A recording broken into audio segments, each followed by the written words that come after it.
ኢትዮጵያ የወባ በሽታ ስርጭት ካሉባቸው ሀገሮች መካከል የምትጠቀስ ሲሆን የበሽታው ወረርሽኝ በአብዛኛው የሀገሪቱ ክፍሎች ባለው የዝናብ ወቅት ተከትሎ የሚከሰት መሆኑ የሚኒስትሩ መረጃ ያሳያል። በዝናብ ወቅት ውሃ ያቆሩ አካባቢዎች የዝናብ ወቅት ካበቃ በኋላም ውሃ ስለሚይዙ የወባ ትንኝ እንዲራባና በሽታውን እንዲስፋፋ ያደርጉታል።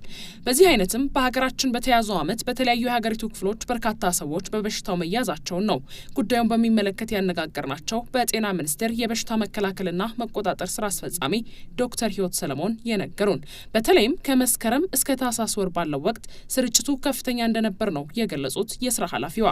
በባለፈው ሙሉ ዓመት እንግዲህ ባለፈው ዓመትም የወባ ታማሚዎች ቁጥር ከፍተኛ ነው። በአጠቃላይ እንግዲህ በሙሉ ዓመቱ የተደረገው ወደ 16 ሚሊዮን የሚሆን ተጠርጣሪዎችን የመመርመር ነገር ነበር። ዘንድሮ ዓመት በግማሽ ዓመት ብቻ 14 ሚሊዮን የሚያክል ታማሚዎች ተጠርጣሪዎች ምርመራ እንዲያደርጉ ተደርጎ በውስጣቸው የወባ አስተላላፊ ተዋሲያን የተገኘው ወደ 5 ሚሊዮን የሚሆኑት ነው።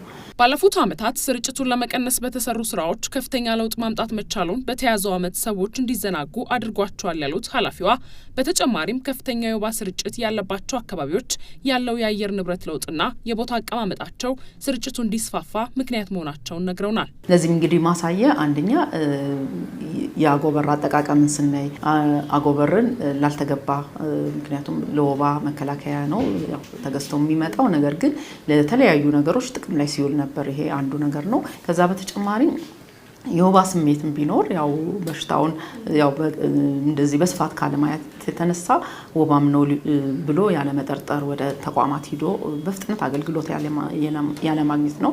ከዚህ በተጨማሪ ግን ትልቅ የሆነ ለውጥ አለ ብለን ምናነሳው አንዱ የአየር ንብረት ሁኔታ ወይም ክላይሜት ጋር ያለው ለውጥ በጣም ጉልህ ነው። እንግዲህ ክላይሜት በአንድ በኩል የድርቅ መከሰት፣ በሌላ በኩል ደግሞ እርጥበትማ ያለው ረዘም ያለ ሬኒ ሲዝን፣ እንዲሁም ደግሞ የተቆራረጡ ወንዞች የመሳሰሉት ለተለያየ አግባብ ደግሞ ውሃ ያቆሩ ቦታዎች መኖራቸው፣ ያ ብቻ ሳይሆን ደግሞ የተለያዩ የልማት ስራዎች ይሰራሉ ከመንገድ ስራ ጋር የማዕድን ስራ የመሳሰሉ እነዚህ አካባቢዎች ላይ ስራዎች ተሰርተው ነገር ግን አካባቢው ላይ እንደነበረ አርጎ ያለመመለስ ነገር፣ እነዚህ ደግሞ ውሃ ያቆራሉ።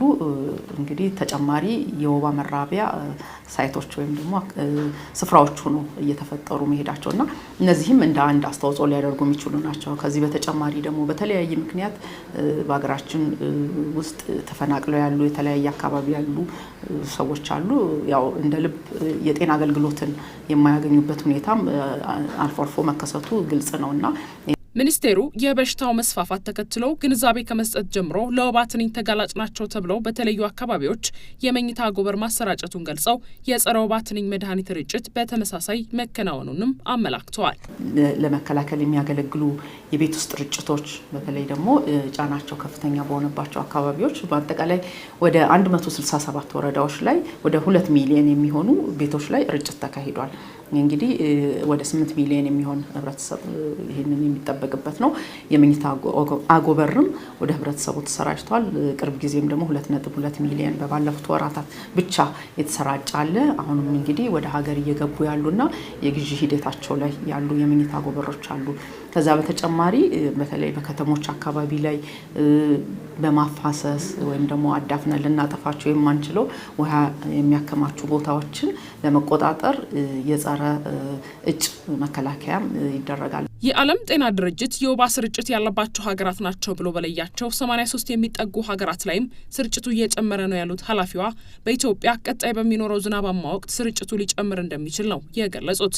አሁን ላይ መጠነኛ የሆነ መቀነስ ቢኖርም በቀጣይ የመተላለፊያ ወቅቶች ከመጀመራቸው በፊት ህብረተሰቡ በመኖሪያ ቤቶችና አካባቢዎች በውሃ የታቆሩ ጉድጓዶችንና አጋላጭ ቦታዎችን ማጽዳት እንዳለበት አሳስበዋል። ዶክተር ህይወት ዓለም አቀፍ ደረጃም የዓለም ጤና ድርጅት በየዓመቱ የወባን ሁኔታ ያው ወባ እንግዲህ አሁን ስርጭት ያለባቸው ወደ 83 የሚሆኑ ሀገራት አሉ። እዛ ላይ ያለውን መረጃዎችን ሰብስቦ ትንታኔ ይሰራል። እንግዲህ ተከታታይ ዓመታት ላይ በተመሳሳይ እየጨመረ ያለበት ሁኔታ አለ። የዝናብ ወቅት ከተከሰተ በኋላ የሚከሰት የወባ መተላለፊያ ወቅት ሊኖር ስለሚችል ሁልጊዜም ቢሆን ግን የመከላከያ የመኝታ አጎበራችንን መጠቀም መዘንጋት የለብንም። ማናቸውም ውሃ ያቆሩ አላስፈላጊ ጥቅም ላይ ማይውሉ እንትኖችን በማስወገድ እንዲሁም የህመም ስሜት ምልክት ካለ ቀድሞ ወደ ጤና ተቋም በመሄድ የተሰጠውን መድኃኒት ደግሞ በአግባቡ ከመውሰድ አንጻር ትኩረት ሊሰጥ ይገባል። ምክንያቱም ለወባ እንግዲህ በተለይ ደግሞ ፕላዝሞዲየም ፋልሲፈረም የሚባለው በአጭር ቀን ሕክምና የሚሰጠው ነው። ነገር ግን በመጀመሪያው ቀን ወይ ሁለተኛው ቀን ያው የጤንነት ሁኔታ ተመልሶ ስለሚገኝ በአብዛኛው ተሽሎኛል ድኛለሁ በሚል የማቋረጥ ነገር አለ።